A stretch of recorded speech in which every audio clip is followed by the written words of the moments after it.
En este lugar, ustedes me traen una interpretación del momento, de las cosas que hay que hacer, de sus debates, de sus conclusiones, de debates sociales entre diferentes fuerzas étnicas y populares, fuerzas del pueblo.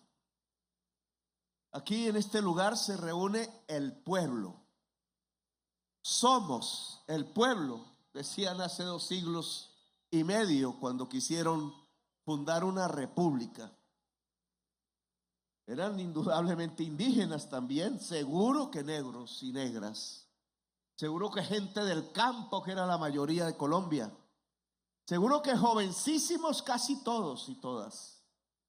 Seguro que había intelectuales que habían leído algunos de los libros que hablaban de que el rey es el soberano, que el rey no es el soberano, sino que el pueblo es el soberano. Y entonces dijeron: nosotros el común, recuerden, por allá en un pueblo de Santander, Gloria, nosotros el común, Socorro creo que fue. Pues aquí tenemos que decir nosotros el pueblo, que tiene que construir cosas en común. En este momento escucho sus propuestas, pero quiero que en este diálogo entre gobierno y pueblo, que es un momento democrático, también se escuche mi interpretación de lo que creo está pasando. No en cualquier calle, no en cualquier ciudad, lo que está pasando en la historia de Colombia. En un sitio como este, que es simbólico, que es un símbolo, no es por lo bello o porque no, no es porque los árboles están así o asá, no es por su forma urbanística, su espacio, no es por el monumento que está aquí a mi espalda, que unos critican y otros no. No es por sus colores y su forma solamente, es por lo que simboliza. Este espacio simboliza para toda Colombia la resistencia. Nosotros venimos de la resistencia. ¿Qué más? Si es que aquí no estaban los españoles y vinieron a sojuzgar, ¿o no fue así? A poner unos seres humanos a su servicio, sin que eso estuviera escrito en ninguna ley humana, o en ninguna ley natural, o en ninguna ley divina, si queremos hablar también en esos términos. ¿En qué ley estaba escrito que aquí tenían que venir a poner unos seres humanos a su servicio? ¿Y en qué ley estaba escrita de la historia del planeta el que aquí pudieran traer un pueblo a la fuerza, venido de un lugar lejano como África, y esclavizarlo? ¿Quién dijo que eso estaba escrito en la ley? ¿Y quién dijo entonces que las mezclas de esos pueblos se tenían que volver siervos, rebaños ciegos, llevados siempre o a la guerra o a la violencia o a veces a las elecciones para elegir los patrones, los blancos, los pudientes, los que sojuzgaron a los indígenas y los que esclavizaron a los negros y los que condujeron al pueblo colombiano al eterno engaño mientras se quedaban con su riqueza, con su oro, con su plata, con todo lo que podía sonar y contar como riqueza? El monumento entonces no son unos colores. El monumento simboliza lo que esa gente indígena sintió durante 5 siglos, sojuzgados, resistiendo, guardando su idioma porque no era permitido, guardando sus cosas religiosas porque eran avasalladas, guardando sus sitios sagrados porque eran pisoteados, porque las señoras de la alcurnia se burlaban del que tuviera la piel indígena. Indios les decían, peyorativamente, como si se trataban de seres inferiores o de animales. ¿No ha sido así durante estos 5 siglos? ¿Y no ha sido así, quizás peor, con el pueblo negro de Colombia? A veces me tendrá que perdonar la tos por los bronquios inflamados de tanto hablar, pero aquí hablaremos. La tos no será impedimento, también la podemos resistir. Los negros y las negras, ¿acaso no sufrieron en Colombia? ¿Qué sentirían esos centenares de miles de personas en los barcos, arrojándose al mar muchas veces para escapar sin saber a dónde iban a llegar? Y cuando empezaron a entender en medio de las cadenas que leyes que se inventaban sus supuestos dueños decían que ellos y sus hijos y sus nietos y por toda la eternidad serían sus esclavos, su propiedad privada. Claro que resistencia tenía que nacer en los tambores, en las lenguas, en las culturas y sobre todo escapando, construyendo territorio, construyendo la aldea donde vivir con la mujer libre, en paz, con los hijos, tratando de aprender las nuevas lenguas, tratando de sobrevivir. La resistencia es una sobrevivencia. ¿Y qué dirían esos campesinos que después por millones poblaron nuestro país, sembraron y con el surco y bajo el sol cultivaron la tierra para vivir siempre en la miseria, para que nunca hubiera una escuela pública que le enseñara a su hijo, para que nunca hubiera una oportunidad para que su hija pudiera entrar a estudiar una carrera en la universidad, para que se le llevara como caño de carbón, como carne de cañón a las violencias, a los ejércitos, para que les enseñaran no solamente cómo manejar el asadón, sino cómo disparar un fusil en contra de su propio hermano, porque desde hace 2 siglos, en medio de esta resistencia, la oligarquía colombiana enfrenta al pueblo contra el pueblo para que nunca lo pueda destronar. Ese monumento simboliza todo ese sufrimiento, todo ese dolor, toda esa resistencia y todas esas ganas de vencer, porque el pueblo colombiano no quiere ser un pueblo derrotado en la historia, porque el pueblo colombiano tiene con qué, tiene la fuerza espiritual. Lo acompañan los espíritus de la cultura, de los tambores, de las gaitas. Lo acompañan las culturas de las músicas, del sentir en el corazón, que cuando se vuelve pasión y encuentra que no se trata de matar al hermano, de golpear a la hermana, de regañar al hijo, de asquearse de su propia existencia, sino de unirse con el otro y con la otra, entonces encuentra el camino de la historia. Y aquí en esta reunión se trata de ver entonces, junto a este monumento simbólico, que a mí me gustaría que el Ministerio de Cultura lanzara un grito de rebeldía, porque es que los funcionarios, si no son rebeldes, en este gobierno no funciona. Si los monumentos nacionales se decretan materiales porque son parte de nuestra historia, muchos de los conquistadores son monumentos, no de los conquistados. Como una imagen como el Belalcázar esclavista derribado le costó tanto a la oligarquía ver, no se sentía representada en los indígenas que tumbaban al conquistador y la esclavitud. Se sentían representados, eran el esclavista blanco que caía con su caballo por la fuerza del pueblo. ¿Dónde estaba el corazón de ellos? No era con el indígena, era con el esclavista. Bueno, a mí me gustaría que si esos lugares históricos son monumentos, Y el conquistador con su caballo debe ser respetado porque es parte de la historia que nos enseñe que aquí nos pisotearon con los caballos. Que si hay monumentos nacionales que tienen que ver, dicen, inmateriales, con la música hermosa, con nuestra cultura.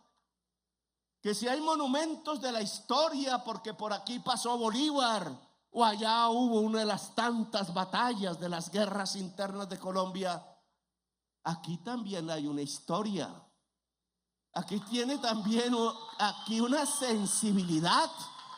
Aquí un poco de muchachos se arrastraron para decirle a la oligarquía que no podía pasar, que se acababa la ignominia y que basta ya de la humillación, que era necesario tener un momento de esperanza, una ilusión. Entonces, ¿no es aquí este lugar un monumento histórico? ¿No hay un concejalillo allí que le gusta con las pistolas apuntar a la gente pobre, creyendo derribarlo? Quieren lo mismo que el conquistador al caballo, llegar aquí con sus pistolas para tumbar el monumento de la resistencia. Bueno, ¿y por qué el Ministerio de Cultura del Gobierno de Cambio no declara este monumento nacional? ¿La historia se hace así o no se hace? O somos simplemente espuma, o somos huracán en la historia.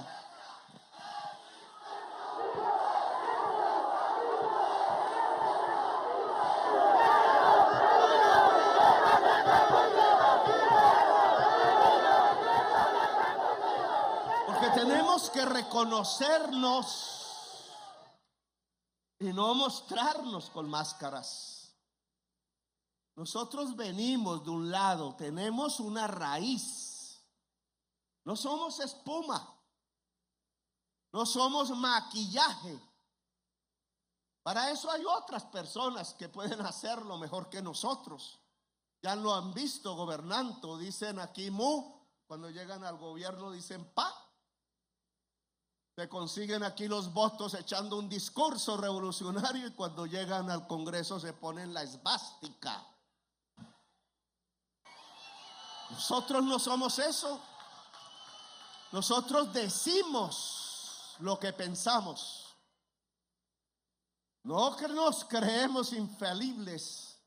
No queremos ser soberbios. La soberbia mata. Pero sabemos de dónde venimos. Nosotros venimos del pueblo. Y nos han elegido para cambiar a Colombia, para nada más.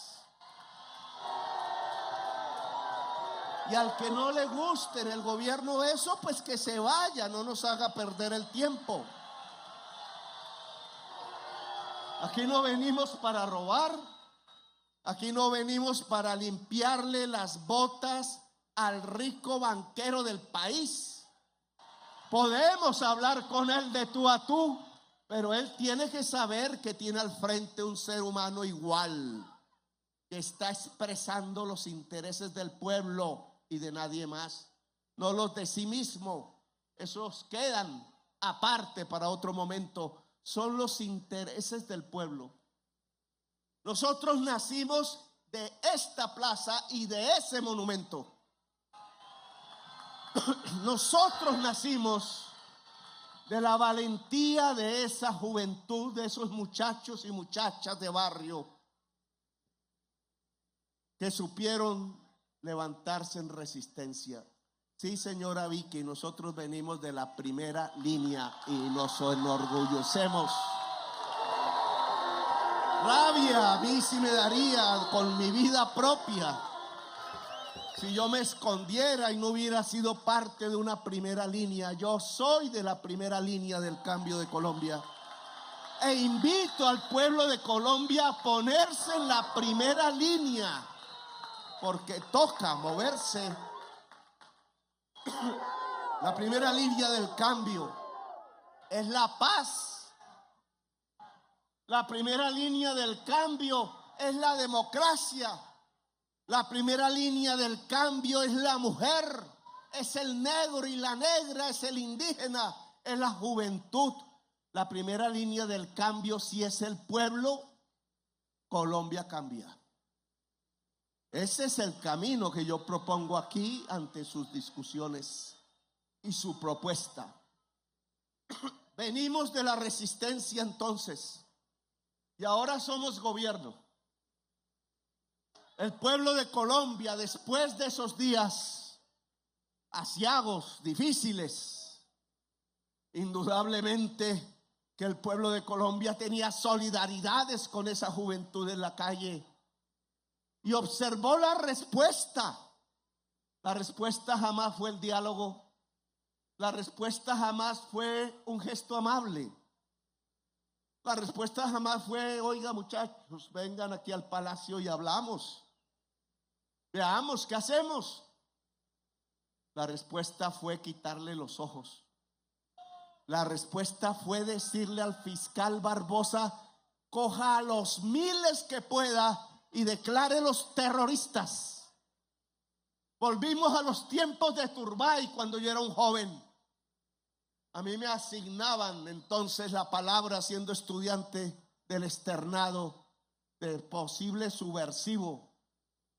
Y entonces me tenían que llevar a la tortura porque era joven, porque pensaba diferente, porque era un flaco que quería una revolución para Colombia. Ahora no soy tan flaco, pero sigo queriendo una revolución para Colombia.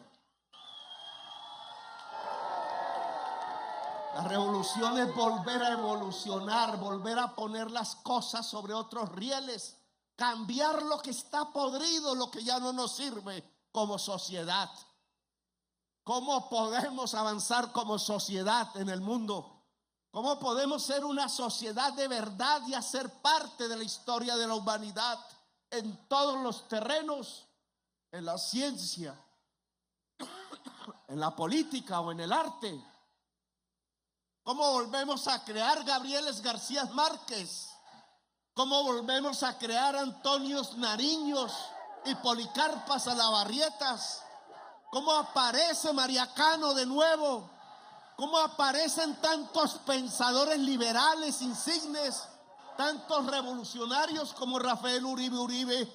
¿Cómo aparece Gaitán en el alma de millones de colombianos y colombianas? Y dejamos este pensar fascista, este pensar autodestructor, este pensar que piensa que un colombiano es enemigo del otro colombiano cuando somos un mismo pueblo. ¿Cómo logramos ese camino de la unidad? Pues esos son los temas en los que creo tenemos que hablar ahora. Mi gobierno fue elegido por millones de colombianos. Espero que no haya sido una moda.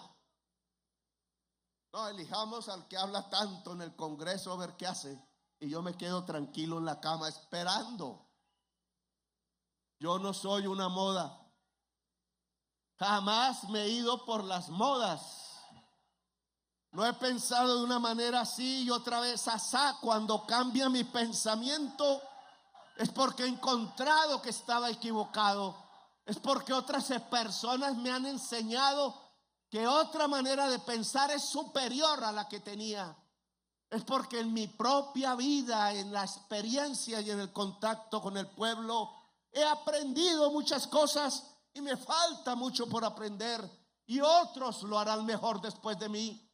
Pero quiero ser puente en esa historia para que, como los griegos al entregar el testimonio, decía Niño, mi compañero de luchas en el Cauca, se pueda él llevar la bandera o ella y ella entregársela al otro que sigue y al otro, y así por siglos, así por milenios, de tal manera que ese pálpito de ser siempre rebelde y revolucionario se pueda mantener en el alma popular, porque así Colombia será grande, será una gran nación. Así recomenzará el camino que dejó el libertador Bolívar y Santander de construir la gran patria. Aquí estamos entonces después de ese triunfo electoral. que no puede quedar simplemente como el último triunfo popular. Hay que obtener más triunfos. Y no solo en las próximas elecciones, sino ahora. Después de ganar unas elecciones, hay que salir a más luchas. Porque se trata no de ganar la elección simplemente. Se trata es de cambiar a Colombia. Y Colombia cambia si cambia su sistema de salud, si cambia su sistema laboral, si cambia su sistema agrario, si cambia su sistema pensional, si cambian las relaciones entre las personas, no simplemente frente a la producción, sino frente al amor, frente al barrio, frente al hijo, frente a la familia, frente a la universidad, frente al libro, frente al computador, frente a la humanidad, las relaciones sociales entre los colombianos. Si no hay cambio en las relaciones sociales, sea en la producción, sea en la política o en el Estado, sea en el barrio, sea en la familia, no hay cambio en Colombia. Y eso implica una lucha diaria permanente. Y ahí comenzamos a cometer errores nosotros, los del gobierno, yo como presidente. Construí primero un gobierno que llamé plural. Invité a los candidatos presidenciales del centro, que se decían a sí mismos, a participar. Lo hice ingenuamente, pensando que fuerzas que no habían triunfado se podían sumar, ampliar aún más el campo popular, pero no para que el programa de gobierno se volviera en babas, como algunos programas se presentaron ante la opinión pública. No era para volver el programa del cambio un programa baboso. Era para que nos ayudaran a transformar a Colombia, a que se metieran en el camino difícil de pensar en un país diferente, en una sociedad diferente y en un estado diferente. No lo pensaron así. Y empezó lo que ya vemos en público. No nos querían. Estaban ahí para aprovechar el puesto, para ver cómo se impedía que los programas de la transformación no se volvieran realidad. Equivocación del presidente, de nadie más. Por ingenuo, por creer que al ganar uno tiene que ser bondadoso y no usar el triunfo como una especie de venganza que nunca ha anidado en mi corazón. No funcionó eso. Algo se avanzó, algo aprendimos el año pasado, pero no hubo mucho avance. Se armó toda la coalición para frenar el gobierno del cambio. Y hoy lo tenemos al frente. Les propuso un acuerdo nacional, ya no solo para el gobierno, sino para la sociedad colombiana. Que quienes se han matado entre sí se hablen. Y no matado simplemente con las armas. Esos son los que más fácilmente pueden hablar. Sino los que han diseñado las políticas. Los que dijeron que los jóvenes que se volvían rebeldes en estos barrios y armaban una barricada, entre otras, olvidando las grandes lecciones del siglo XIX, que en Europa enseñaron que no hay que quedarse en el barrio porque ahí llega el poder al barrio a destruir, que la barricada ya no es, que lo que hay es que rodear el poder, ir hacia el poder, no hacer que el poder venga hacia el barrio, porque si el poder viene hacia el barrio, destruye el barrio y la vida de sus jóvenes, como así sucedió. Bueno, les dijimos a esos que hicieron esa política de destruir a los jóvenes, a los que desaparecieron tanta gente en Colombia, que ahora aparece en los cementerios, a quienes fusilaron 6.402 jóvenes en Colombia, a los que despojaron de sus tierras a millones de campesinos, a quienes condujeron quitándole el dinero a la educación, a la ignorancia, a decenas de millones de jóvenes. Se llevaron la plata de las universidades para traer tanques de guerra y aviones supersónicos. A quienes hicieron este país tan injusto, a quienes hicieron que en la OCDE, el club al que pertenece Colombia de grandes países de la tierra, tuviéramos la tasa de mortalidad más alta de lejos que todos los demás países, la tasa de mortalidad infantil. Aquí, entre todos los países de la OCDE, mueren más niños por cada 100,000 habitantes de enfermedades que podrían ser curables. Y vienen las señoras famosas de la prensa a decirnos que es que tenemos el sistema de salud mejor del mundo, el que tiene la tasa de mortalidad infantil más alta de la OCDE, en donde la gente ha muerto en los últimos 10 años porque no se le atendió. Y tenemos la cantidad exacta de personas que murieron en estos últimos 10 años. 340,000 colombianos murieron pudiendo vivir si se les hubiera atendido en un hospital o en una clínica. Más que la violencia armada de Colombia, más que todos esos grupos y el mismo Estado matándose entre sí, en Colombia ha matado más el sistema de salud mercantil que tenemos. Mató 340,000 colombianos en los últimos 10 años, mientras se robaban 15 millones de pesos llevados a sus arcas particulares. Y entonces ahora nos dicen que no podemos ni debemos reformar la salud. Les propusimos hablar. Les propusimos transitar pacíficamente, incluso ocupar los años de este gobierno, saliendo de lo viejo, entrando a lo nuevo, sin que hubiera los mayores tropiezos, sin que fueran perjudicados económicamente, simplemente para que cesara la expoliación que las generadoras de energía eléctrica hacen del bolsillo de cada uno de los colombianos, que las EPS privadas hacen de los recursos que son públicos, no son de ellos, con que se atienden a los enfermos en Colombia, dejando morir 340,000 y robándose 14 billones de pesos de esa cantidad. Le dijimos a los fondos privados: hablemos, transitemos, porque sí hay una manera para que esos mismos recursos que se cotizan y que el Estado de Colombia entrega para Colpensiones pueda llevarle un plato de sopa y una alcoba, una cama digna, un lugar digno en la existencia a 3 millones de viejas y de viejos en este país. Oiga, era que el niño fuera atendido allá en el Chocó por un médico. Eso era lo que decíamos. Oiga, era que la niña no se nos muriera en un ataque del corazón cuando podía vivir si era atendida.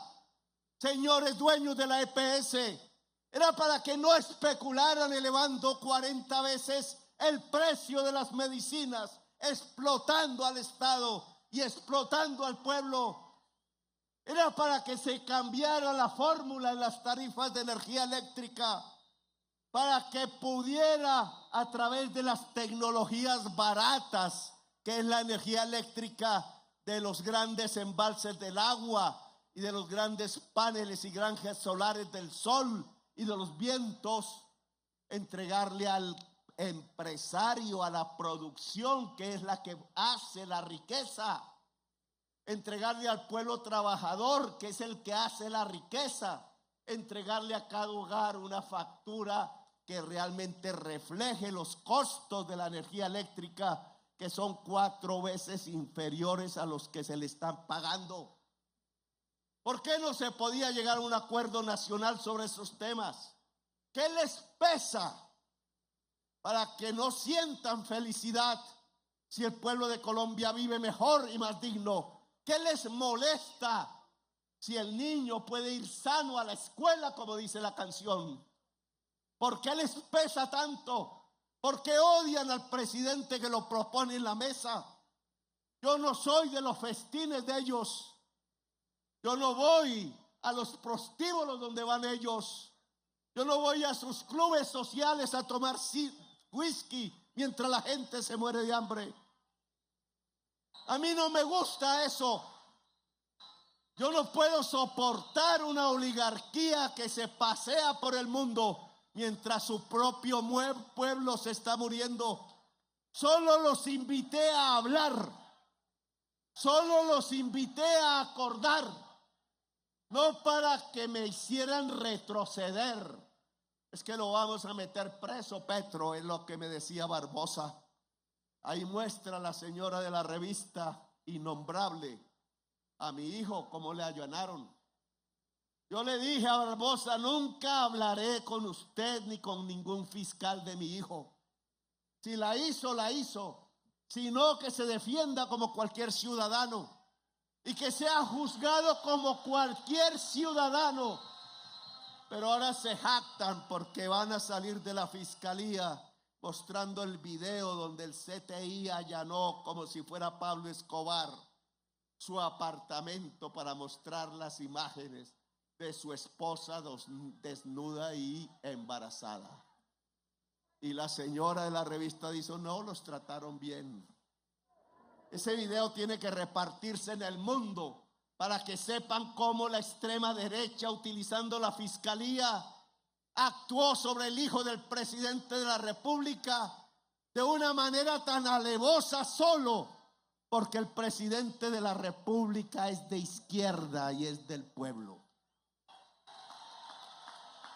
Pero yo no vengo a hablar de mi familia, no me interesa ese tema personal. Vengo a hablar de los problemas del pueblo. No puedo decir que muchos de esos señores pudientes, empresarios, empresarias, gente de la política, no haya pensado que es lo mejor que puede causarle a Colombia el hacer un acuerdo nacional. Tengo que aceptar que muchos se han reunido conmigo, que he hecho procesos de paz entre ellos, que hemos hablado de cómo servirle al pueblo, cómo desde la riqueza de ellos se puede ir a Tumaco, se puede ir a tantas zonas excluidas de Colombia y ayudar. De ellos no depende todo, depende del mismo pueblo, depende del mismo gobierno. ¿Cómo se transforma un territorio? Como aquí me lo piden ustedes. ¿Cómo? ¿Con qué dineros? ¿Con qué fábricas? ¿Cómo se hace que el campesino sea dueño de la industrialización agraria? Han discutido conmigo, sí.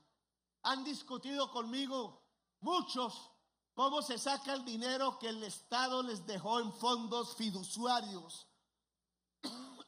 quieto para hacer unas carreteras que terminaron volviéndose problemas judiciales, y duerme el sueño de los justos, el dinero allá quieto mientras las necesidades de la gente avanzan.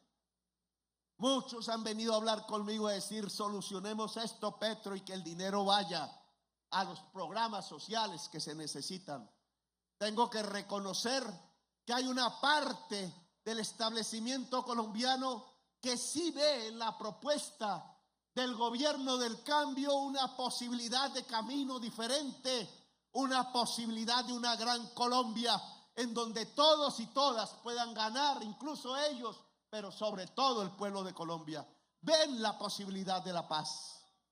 Y por eso no me niego a bajar las banderas de una posibilidad histórica, porque estamos hablando de un momento histórico, de poder que haya un gobierno de la paz plural o de que haya un acuerdo nacional en Colombia.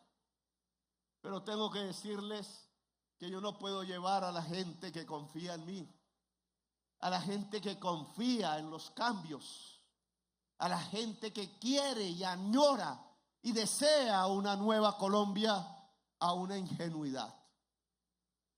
Porque hay otros sectores que lo que nos quieren es traicionar. Y esto es importante que lo analicemos, porque hay que responderlo con inteligencia. Por ahí, los que siempre quieren acallarnos, porque decían al principio, en mi primer día de gobierno dije algo por ahí, ya ni me acuerdo. Y entonces dijeron, el dólar se cayó por lo que dijo Petro. El dólar subió por lo que dijo Petro. Y yo me empecé a sentir poderoso porque manejo el dólar así, así. Con cada palabra se mueve esa vaina. No, lo que querían era que no hablara. Después empezaron que mucho Twitter y mucho Twitter. A mí no me sacan en la televisión pues, sino para hablar porquería de mí. A veces me asusto cuando prendo un canal de televisión. Uy, ¿esto soy yo? Día y noche hablando porquerías de mí. Mentiras y mentiras. Cuando yo encuentro alguna verdad, porque hay gente que investiga y que dice cosas como buen periodista, trato de coger y decir, oiga, verdad, este señor puede tener razón. Y echo al funcionario en donde está el problema. Pero el 90% de la información es el intento de que la gente del pueblo no quiera al gobierno. Que ese cariño que hay con Petro en los sectores populares, porque a mí no me interesa que me abracen en el Club del Nogal. Allá ellos, yo los voy a respetar. Siembro arbolitos al lado para que sea más bonito, como hicimos con el virrey. Pero no es con su abrazo con que yo me contento. Es más, me sentiría dubitativo. A mí yo me contento cuando me abraza la indígena. A mí me da alegría cuando un obrero en la calle me pega el brazo. A mí me da alegría cuando un niño en un barrio popular sale corriendo y dice Petro, Petro, y me abraza. Porque sé que ahí hay una sinceridad, hay una comunicación que se pudo establecer desde hace tiempo, que tiene que ver con el corazón, que tiene que ver con el interés común y popular. A mí me interesa que el pueblo me quiera y ellos lo saben. Por tanto, su información va destinada no a que los ricos me amen, nunca me van a amar. No me interesa eso, sino que el pueblo me odie, porque saben que de esa manera hacen así y nos tumban del gobierno. Porque su propósito es tumbarnos del gobierno.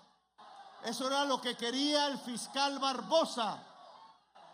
El fiscal Barbosa quería descubrir, se deshacía viendo cómo allanaba una emisora aquí, allanaba un sindicato allá, cogía a un señor y lo metía en las noches con sus fiscales a torturarlo psicológicamente para que dijera, oiga, es que le dimos a Petro una plata en la campaña solo porque mi tesorero gerente puso que el tope de la campaña es 400 millones de pesos por debajo del tope legal.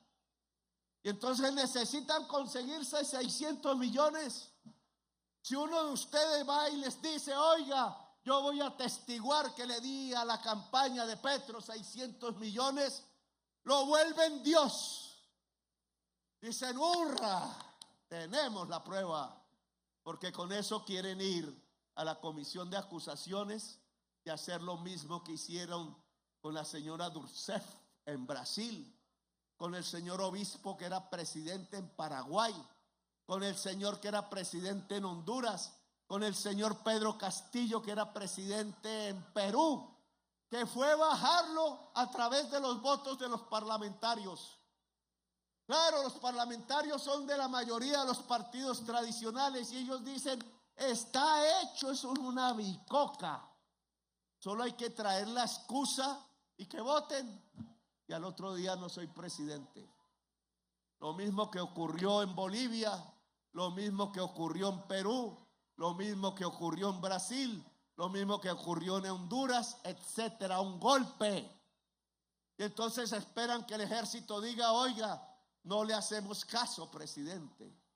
Que la policía diga, no le hacemos caso, presidente. No importa que la mayoría del pueblo haya votado por usted. Eso es lo que están haciendo ahora. Por eso todo ese ruido en la prensa, y buscan y buscan y allanan y allanan. Y están haciendo más. Hoy no tengo diplomáticos en México.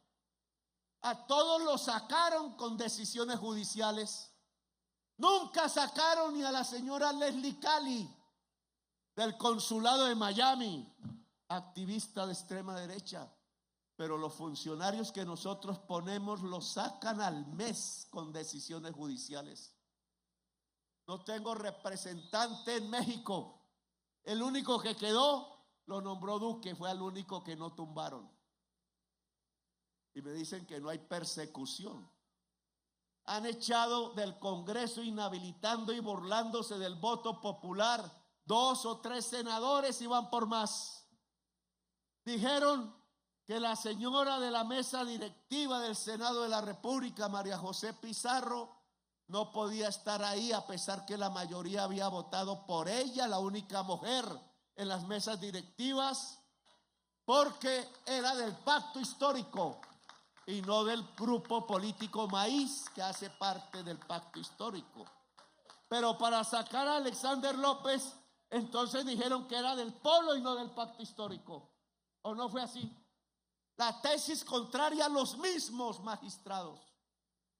Y para sacar el alcalde de Duitama, que es de Colombia Humana, porque estuvo apoyando y lo apoyaron los del Polo Democrático, pues ¿cómo no van a apoyar los del Polo Democrático al candidato de Colombia Humana si hacemos parte del pacto histórico? Pero cogen eso para quitarle la alcaldía.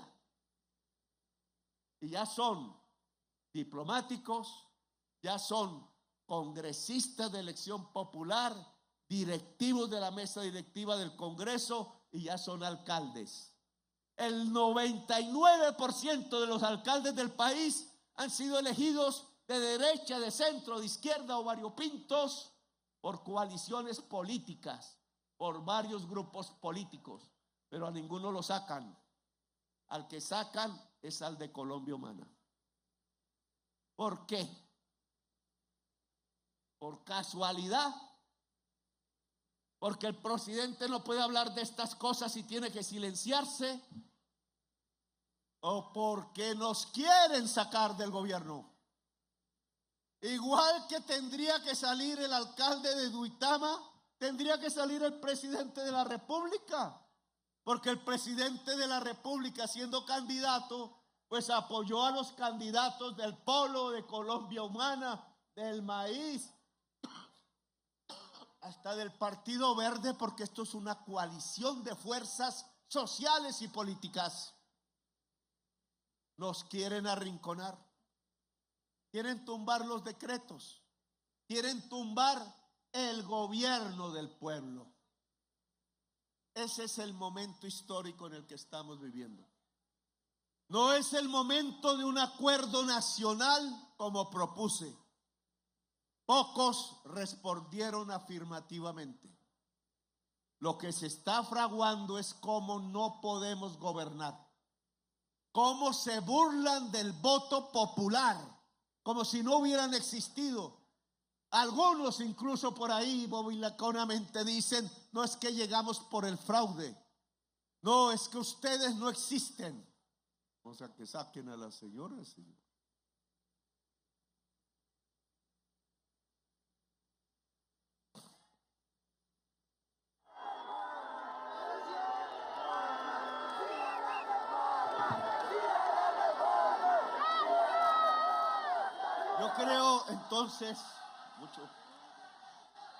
Yo creo entonces, pues que un dirigente no puede ocultar las realidades que están pasando. En nuestras teorías en la campaña dijimos que las posibilidades del cambio podrían establecerse en una gran alianza progresista entre el gobierno y la justicia. Porque lo que necesita Colombia es justicia. Han intentado por todos los medios hacer romper al gobierno con la justicia, como hizo Uribe. Hasta se inventaron con unos infiltrados una entrada al Palacio de Justicia y toda la prensa, con excepciones, empezó a decir que yo me lo iba a tomar y que iban a masacrar los magistrados y que ya los sacaban en un helicóptero. Y toda la gente viendo por televisión y oyendo radio eso, y era mentira. Igual que cuando se inventaron que los venezolanos estaban entrando en los conjuntos de Bogotá y la gente salía con palos para defenderse, y hasta murió un señor inocentemente porque lo confundieron. Lo decían en las redes y la gente se lo creyó y resultó que era una mentira. Igualmente esta vez, pero a través de unos medios de comunicación, se inventaron que el gobierno había atacado el Palacio de Justicia y a los magistrados para que eligiera rápidamente fiscal general de la nación. Mentira construida para generar odio en el pueblo contra el gobierno. ¿Para qué? Para que si hay el golpe, el pueblo no salga a las calles, se quede en la casa y el momento del triunfo popular pasa en la historia definitivamente de Colombia. Eso es lo que están buscando. Y eso es lo que no podemos permitir. Nosotros respetamos a la justicia. La justicia respeta el voto popular. Nosotros respetamos el Congreso de la República. El Congreso de la República respeta el voto popular. Nosotros respetamos el voto popular. Y entonces lo que les decimos es que este momento histórico pasa por la más amplia movilización del pueblo en todas las calles, lugares, veredas y pueblos de Colombia, porque lo que quieren es acabar con este momento histórico, igual que quieren acabar con ese monumento. Quieren borrarnos de la historia nacional, y no es por paranoia, es lo que se está moviendo en la realidad del país. Podemos cambiar a Colombia así. Podemos hacer la reforma a la salud, podemos hacer la reforma laboral, podemos hacer la reforma agraria, podemos construir más igualdad y justicia.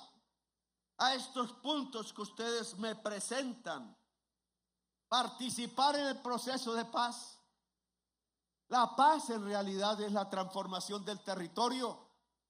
La paz se hace con el pueblo. La paz se hace constituyendo el poder popular en el territorio. ¿Qué es poder popular? Que el que decide es el pueblo. Y se hace a través de instrumentos, de asambleas populares en los municipios, en la vereda, en el departamento. Aquí, a este punto de la participación, yo les digo que sí, que construyamos el poder popular en el suroccidente de Colombia. Nariño, Cauca y Valle del Cauca, como un ejemplo para Colombia.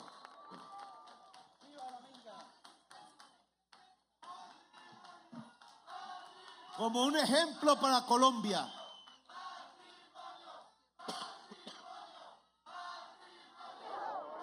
Lo que los estoy invitando es que las fuerzas indígenas de la región, las fuerzas negras de la región, ojo, si nos matamos entre nosotros nos acabamos. La violencia en Colombia ya no es el gobierno contra el pueblo, el gobierno somos nosotros. Hay todavía algunos que no lo creen o que no lo hacen.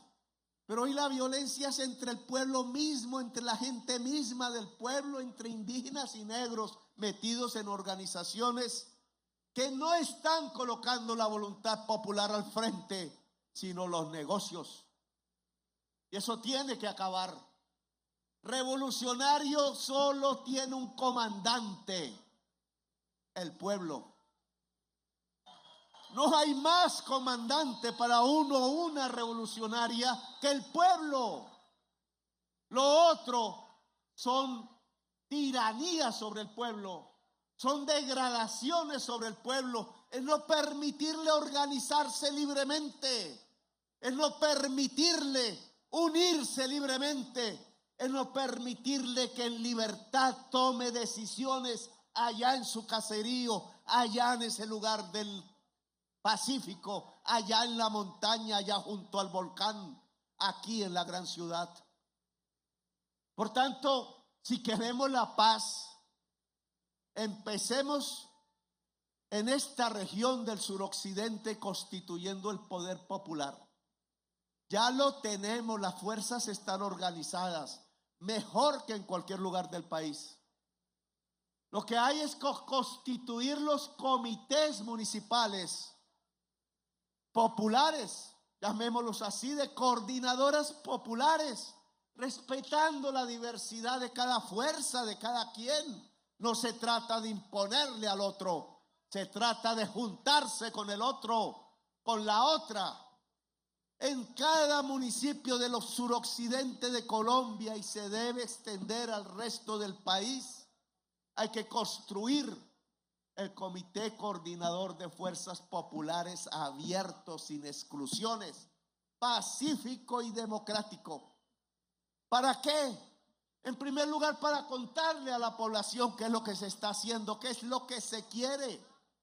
Cuando hablamos de industrializar a los campesinos agricultores, cuando hablamos de construir las cooperativas, cuando hablamos de crear las unidades de médicos y enfermeras que visiten al niño y a la niña en cada barrio, en cada vereda, cuando hablamos de la reforma agraria, cuando hablamos de la renta ciudadana, cuando hablamos de usar el dinero público para darle un bono pensional a cada viejo y vieja que haya vivo en este país.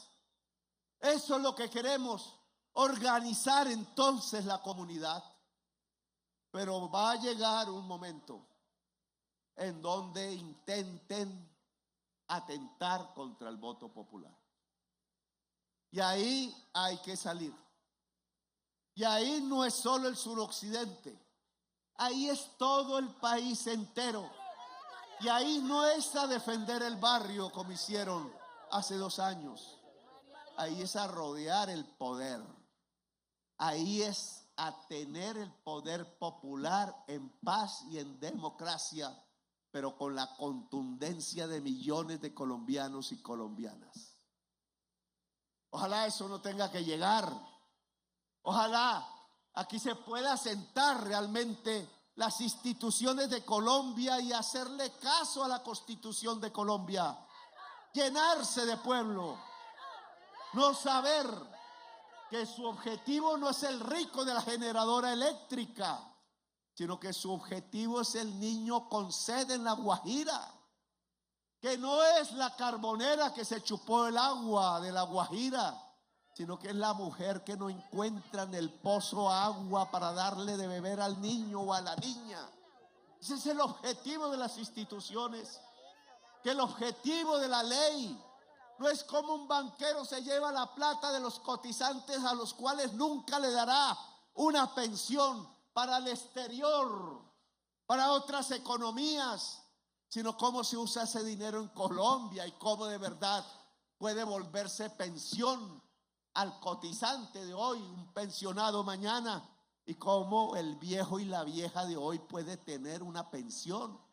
Y cómo logramos que esa fuerza de la salud pueda salir preparada a la vereda, al campo, a llevar la vacuna, a llevar la primera curación, a lograr que la enfermedad pueda retroceder, pueda ser derrotada en el campo en donde viven los pobres, allá en las regiones de las negritudes, allá en el pueblo excluido, allá en las mayorías nacionales. Les propongo entonces una inmensa movilización en el suroccidente de Colombia. Otra vez, pero con todos y todas, organizando primero esas coordinadoras populares municipales, organizando el poder popular. Mostrémosle a Colombia cómo es el poder popular, cómo es que se construye la paz, cómo es que se construye la democracia y cómo es que se construye la historia de Colombia. Ustedes proponen que la inversión vaya al territorio, es lo que queremos. No puedo extenderme mucho porque ya hay varios desmayados del cansancio. Ustedes proponen que los armados hagan un acuerdo humanitario. Es lo que hemos propuesto en las mesas. Ustedes deben ir a esas mesas, la gente del territorio, y ver lo que pasa allí. A esos que están armados nosotros no solo les decimos un acuerdo humanitario, sino que ya se acabó la guerra, que aquí lo que hay es una lucha política y hay que entenderla. No hay una guerra de fusiles. Los fusiles hoy no están contra el pueblo. Vamos a hacer un examen de lo que hizo el nuevo SMAT con las niñas y las jóvenes en Medellín y en Bogotá. En mi gobierno eso no se hace más. Al pueblo no se le golpea, porque algún politiquero se sacia en sus placeres internos pensando que gobernar es golpear a las mujeres, al pueblo. Eso no va en mi gobierno, y eso va a tener un proceso y una responsabilidad pública. En mi gobierno los fusiles no van contra el pueblo. Primero tendrán que ir contra el presidente. En mi gobierno los fusiles apoyan la Constitución, la democracia y la paz. Y es lo que queremos construir en Colombia. En mi gobierno estamos abiertos al diálogo, pero sin inocencias ingenuas. Diálogo sí, concertación sí, pero con el pueblo en las calles. Si las instituciones que hoy tenemos en Colombia no son capaces de estar a la altura de las reformas sociales que el pueblo a través de su voto decretó, demandó y mandó y ordenó, entonces no es el pueblo el que se va arrodillado hacia su casa derrotado. Son las transformaciones de esas instituciones los que se tienen que presentar. No es el pueblo el que se va, es la institución la que cambia. Esa es la historia de la democracia y de los pueblos libres. Y por tanto, si esta posibilidad de un gobierno electo popularmente en medio de este estado y bajo la Constitución de Colombia no puede aplicar la Constitución porque lo rodean para no aplicarla y le impiden, entonces Colombia tiene que ir a una Asamblea Nacional Constituyente. Colombia no se tiene que arrodillar. El triunfo popular del 2002 se respeta y la Asamblea Nacional Constituyente debe transformar las instituciones para que le obedezcan al pueblo su mandato de paz y de justicia, que es fácil de lograr en Colombia. Es el pueblo el que tiene la palabra. Este presidente llegará hasta donde ustedes digan. Cumplirá con estos tres propósitos: el acuerdo humanitario con ustedes en las mesas, la inversión en el territorio. La semana entrante vamos a los sures, ya pasamos por el litoral pacífico.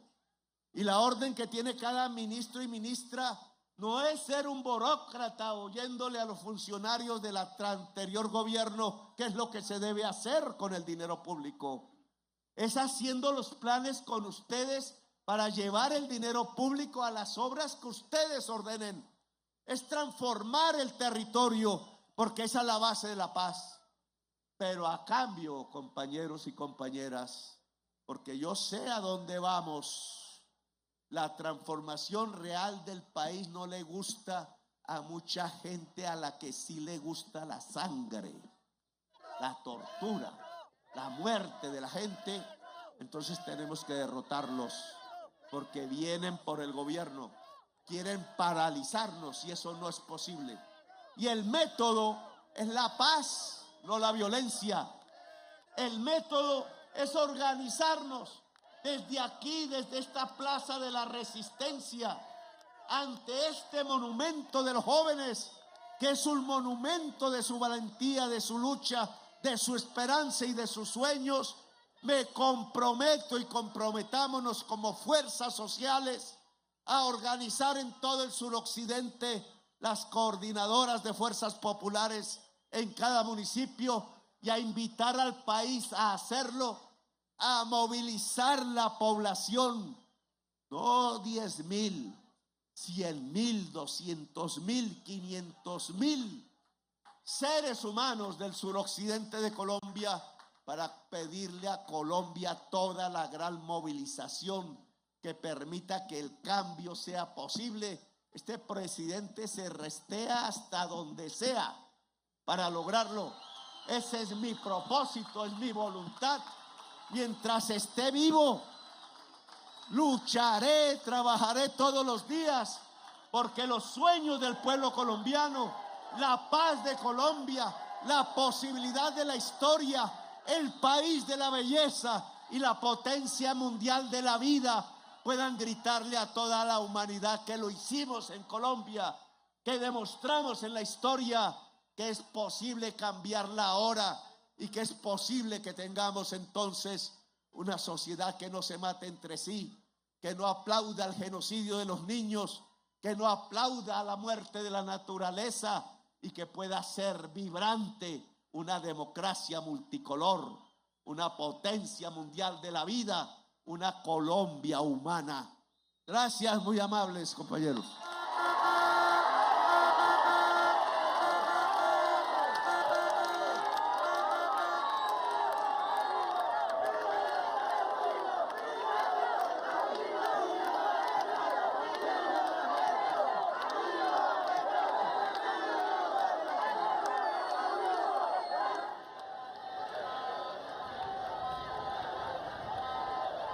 Venga, Gustavo Petro, presidente.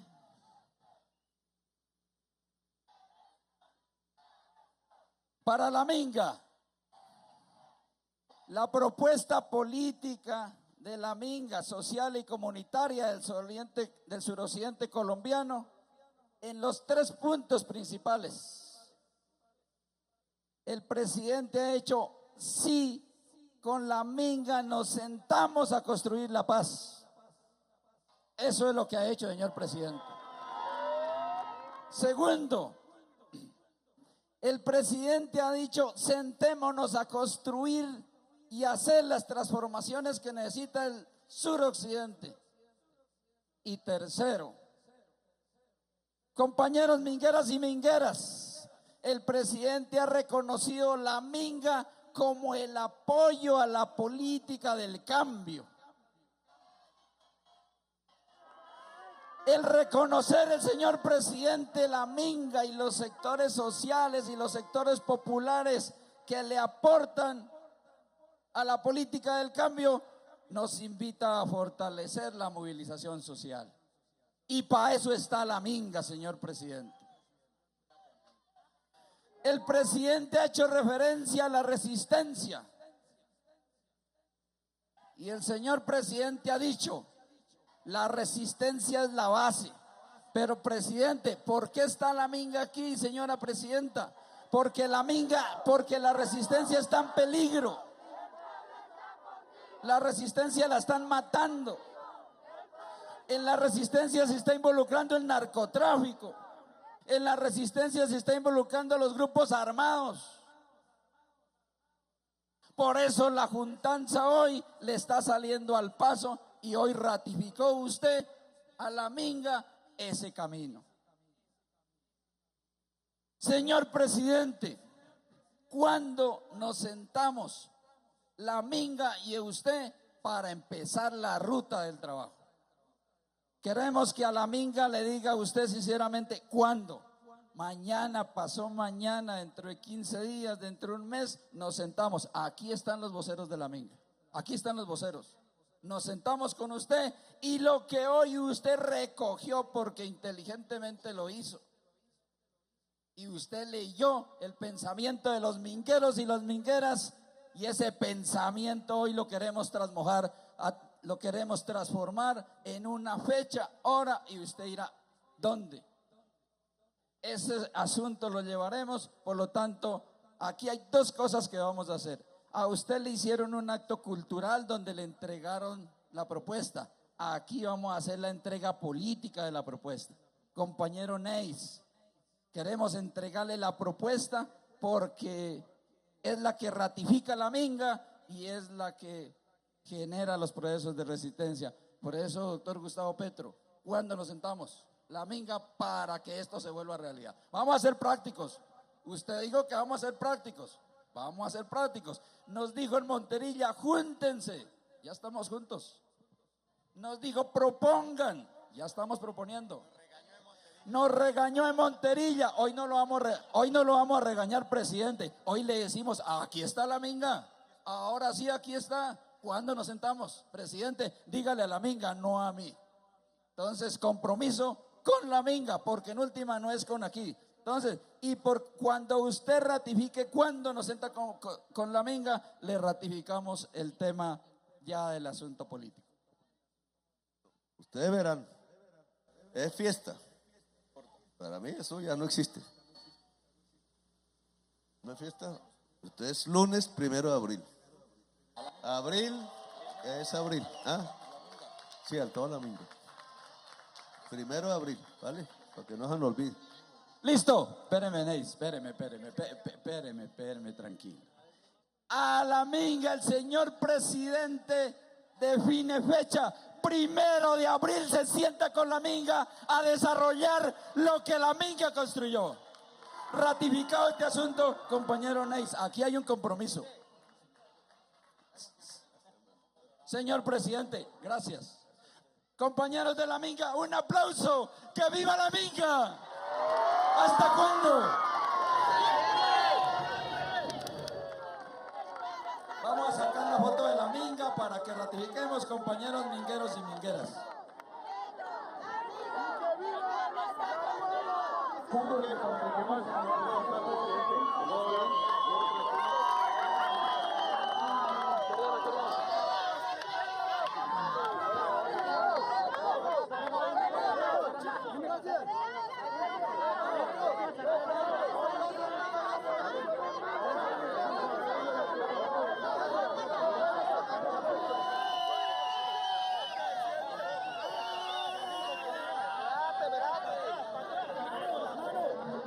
Alexa.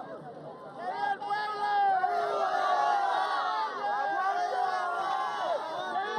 ¡Viva!